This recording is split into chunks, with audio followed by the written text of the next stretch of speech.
Hello everyone, Nigat here, and welcome to another match of Little War Game. Today I'm bringing you a replay of a ranked match that was played between Satocaster, playing with the red pieces, in the top of Ohana, versus Bscherm, playing with the blue pieces, in the bottom of Little Ohana. So this is a ranked match, and because it's a ranked match, whenever you queue up for a ranked game, you'll be playing in something called the ranked map pool. The ranked map pool currently has, I believe, over 7 maps in it, and Little Ohana is a brand new map that was added to the ranked pool. It was created by Consciously Eating, and as a result, both these players are playing each other on it. This is a map that doesn't get too much play just because of how brand new it is. So it'll be very curious to see what kind of strategies these players develop to try to play it out. Looks like Bscherm is just going to try to do some fundamentals. He's not trying to do anything fancy like have some SimCity, like put walls up already at the ramp, whereas Satocaster is doing some clever SimCity to try to have a defensive ramp, and at the same time is going for beast. So both players going for this beast. Satocaster trying to catch the wolf, but does look like Bscherm is just going to ignore the wolf and run into his opponent's main. Satocaster trying to defend, trying to deny as much mining as or as much scouting as he possibly can. Bscherm basically just trying to send the wolf in, get as much information as he can, which he is able to do. Which is usually the case whenever you play Beast v Beast. You just basically run the first wolf past each other, and you try to get as much information about the game as you can. Satocaster did go for the 2-house build, so we call this the DC build in honor of the person who created it, Mr. Destroy Call. Does look like the wolf is going to get trapped. It was so close to being trapped just a second ago there. Looks like Mr. Sato will not be able to trap that wolf in there. Let's go ahead and talk about these players really quick. So Bscherm you should be familiar with, and it does look like he gets that flank on the wolf. Perfectly played by Bscherm to be able to flank that wolf and take it out. But like I was saying, Bscherm you should be familiar with the gentleman, especially as he's been featured in a few of my games already, has been practicing very diligently, getting coaching as well as practicing pretty much every day. Satocaster, someone who I love when I see him playing the game. Definitely a very friendly man. Very good player. He doesn't play as much, but I think that if he did play a little bit more diligently, I definitely think he would be around the top level of players. Still has a lot of things to learn though, especially when it comes to this wolf scouting that we see. And we do see that Bscherm does use these wolves to block the ramp, does not want to allow any additional scouting into his main base. Bscherm at the same time using one of his wolves to get additional scouting information, is trying to see what the game is going to be like. Satocaster pulling some workers to get some additional damage. Both players going for an expand, both players going up to 7 wolves on 2 den. And both players, actually Satocaster is doing a deviation here. Satocaster is deciding to go for a 3rd den, something that Bscherm does scout with this wolf that's in his main base. Bscherm's response is to go for upgrades, and he has already teched up to snakes, so he's getting snakes and he's getting upgrades. Over on the left side of the map here, does look like we have a bit of a secondary ramp. So this is just part of how the map is laid out. It looks like what you can do, looks like what you can do is you can take out one of these houses and try to establish this as a 3rd base. However, we do see that there is this large area where Satocaster can do a run by, especially now that he's opened up the ramp. Both players have gone for snakes at this point. Bscherm is starting his +1 attack upgrades, and at the same time, Satocaster is now in the main base of Bscherm. Bscherm is probably going to be very curious how Satocaster got into this position, especially for Bscherm. He doesn't know that this house has been taken out, but he will find out very soon as he sees these wolves leave through this general area. Satocaster, basically forced to leave, is not able to get too much damage. Bscherm is losing a wolf. Satocaster going up to a third base. So he gets his third base before Bscherm is able to, which is going to be pretty interesting. He also has more production than Bscherm has, given the fact that he's got the 3-den 3-den production, and going for this third base. So I'm actually liking Satocaster's position here. He obviously doesn't have the upgrade advantage. That's in favor of Bscherm here, as he's had that research lab up for a little bit longer. Bscherm excellently moving these wolves the second they come into combat, so that he can get some flanks going in. Satocaster setting up a flank with a couple of his wolves. Bscherm having to respond by moving these wolves back. Getting a third base of his own, again in that third base location that we were talking about earlier.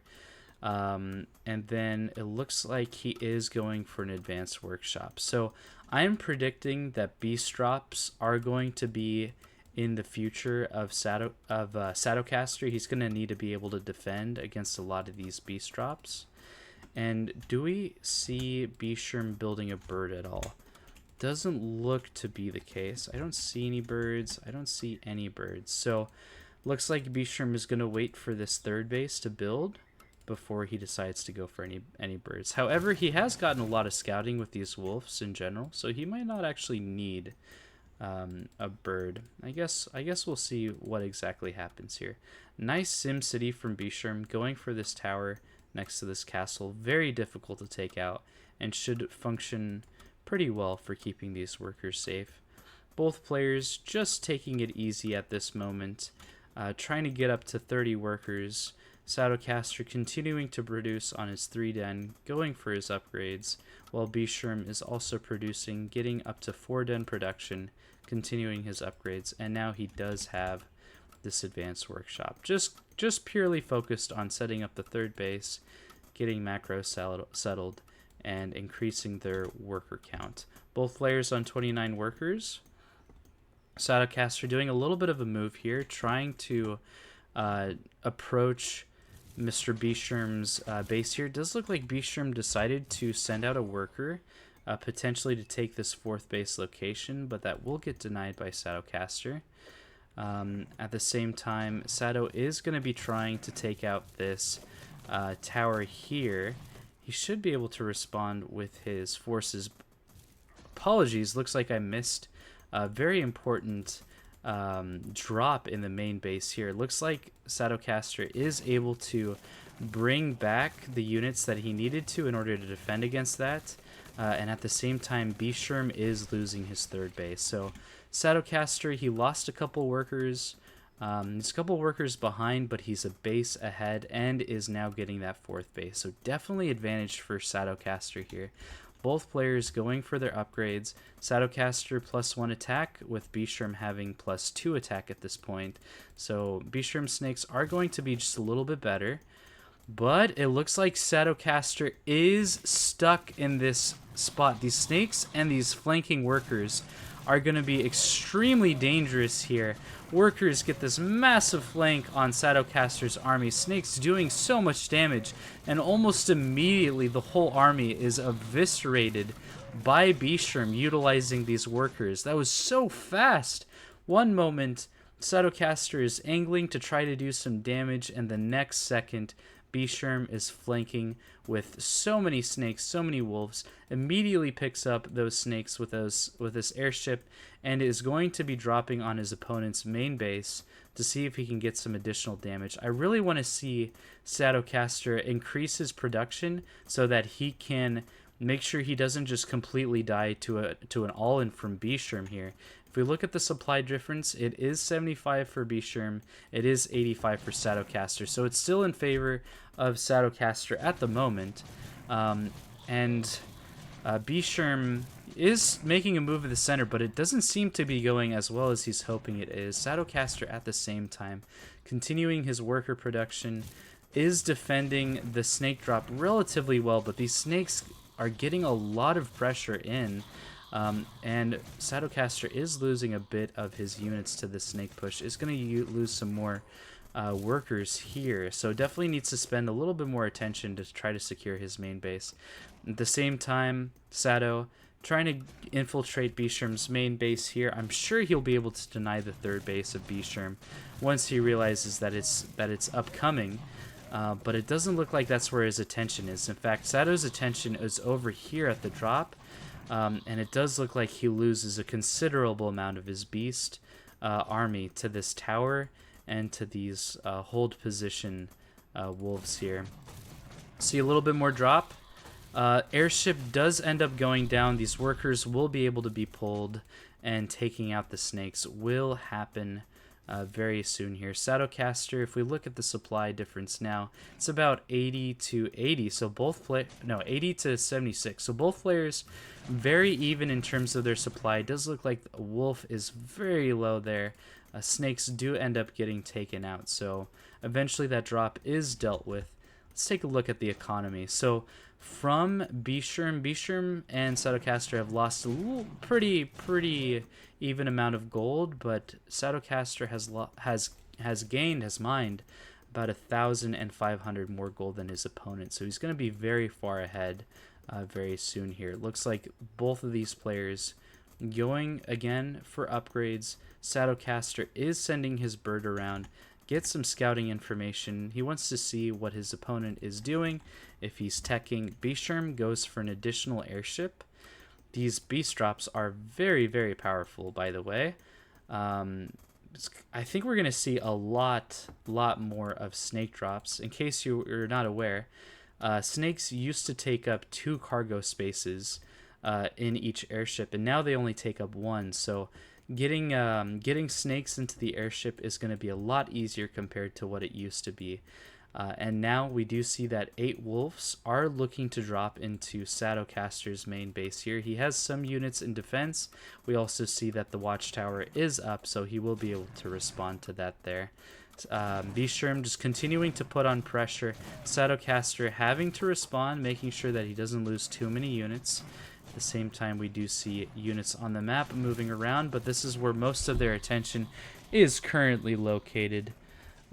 Trying to make sure to defend this this castle. Looks like Bscherm, while this is all going on and forcing his opponent to micro diligently, is able to secure his 4th base. So not only his 4th base, but also his 3rd. He had secured this earlier and has now secured his 4th base. Both players on... Actually, Satocaster has a 10 worker advantage, which is pretty huge. It's almost like a 20% gold income advantage compared to the opponent. But it does look like Satocaster's workers at his 5th base are in peril. Satocaster decides to go for a base trade. So instead of trying to defend his workers, which he determines are already lost, he decides to go for a push of his own, where he's going to start to do a little bit of damage here. Werewolves with 4 armor are going to be able to reduce a lot of this incoming damage from the snakes, but those snakes with their +3 damage upgrades are going to be able to take out those werewolves very quickly. Bscherm going for a little bit of a base trade here. Both players trying to knock out each other's economy and production as quickly as they possibly can. We do have the production from Satocaster going in. He's also going for dragons. If we take a look, Satocaster is denying the 4th base here. Or the 3rd base rather. He doesn't realize that there's also a 4th base in this location. Uses some of his workers to try to defend against these snakes. He really just needs more army at home. Satocaster he absolutely needs to recognize that there's another base mining here, and he needs to be active with his main army, or else he might lose this. Bscherm getting 3-4 towers at his natural base.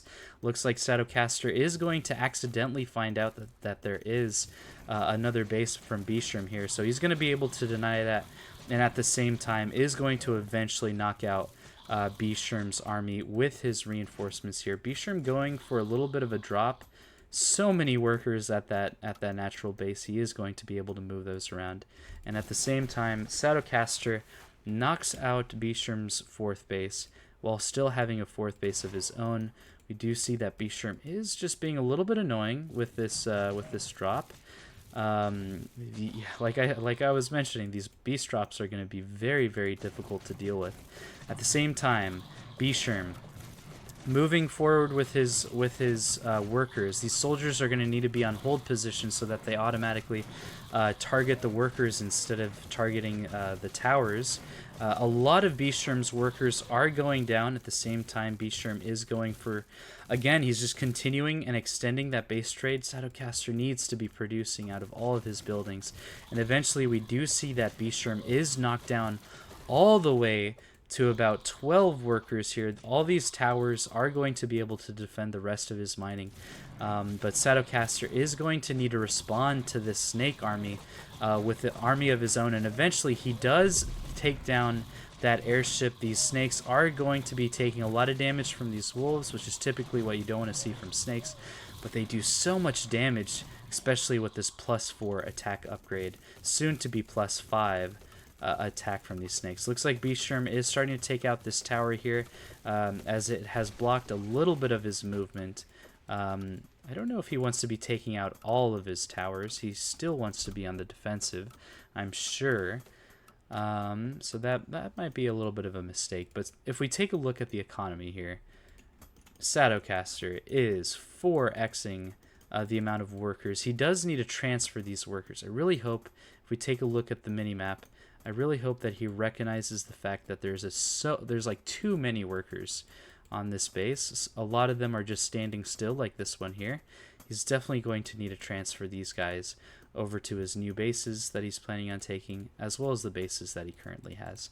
Overall, Satocaster, with the better economy in this game, is going to be able to have some better control. And at the same time, we did see that he got this fortress up, so dragons potentially are on their way once we see those dragon layers in production. Satocaster continuing to produce workers. He's like me. He loves to macro up. He just wants to be ahead in his worker count. So we do see that he is continuing to build workers, and his worker count is going to continue to grow. Bscherm trying to get back into this game as much as he can with these beast drops. They're very difficult to deal with. He's probably gotten so many worker kills just from how effective those drops have been. But we do also see that Satocaster has so many units at Bscherm's second base. He needs to make sure to micro this just so these snakes start targeting his workers. And then it does look like Bscherm is deciding to GG out of that game. So very well played by Satocaster. Always so happy to see his games and happy to cast his games. He's like I mentioned, he's not someone who's practicing all the time, so when he's able to come into the game and challenge these upper level players, it is very, very exciting to see. Beautiful beast versus beast game. These snakes did so well as Bscherm's drop, but he did lose a lot of his economy through that game. So tough game, but well-deserved victory from Satocaster there. Alrighty guys, if you enjoyed this video, definitely let me know in the comments. Leave a like, and if you're new here, definitely subscribe. I'll see you guys in the next one.